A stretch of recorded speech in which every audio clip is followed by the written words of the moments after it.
this guy's rooster just can't cut it with the ladies anymore. So it's time to cut the rooster loose and get another one. So he heads down into town to find a new rooster. So once in town, he finds this guy who's selling a rooster, and he asks the guy, well, how much for your rooster? I really need a good horny rooster. So this guy says, well, you're in luck. I have the horniest rooster around. He's unstoppable. He just can't quit. Actually, he's a little more than I can handle. So if you want him, you can have him for nothing. I'll give him to you.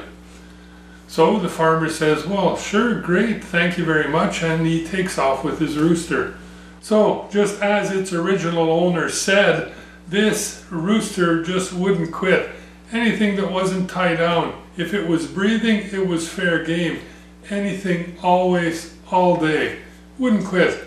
To the point where, after a few days, the farmer went to see him, and he said, Rusty, because he called him Rusty, Rusty, don't you think you should slow down a bit? You're going to injure yourself. You're going to end up hurting yourself if you don't take a break every now and then.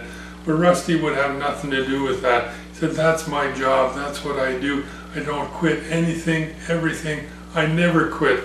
So, horses, sheep, you name it. He was on to anything that moved. Well, as the farmer expected, a few days after that, he woke up in the morning, no rooster call.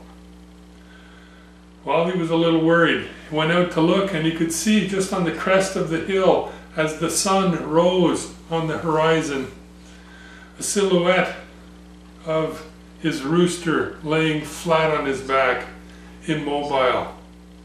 Well, he got dressed and went over to investigate.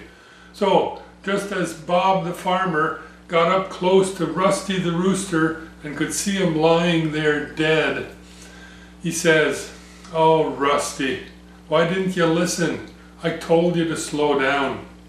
And just as he said that, Rusty opened one eye, looked at Bob and said, Bob, back up slowly and walk away, pretend I'm dead. So Bob says, well, why?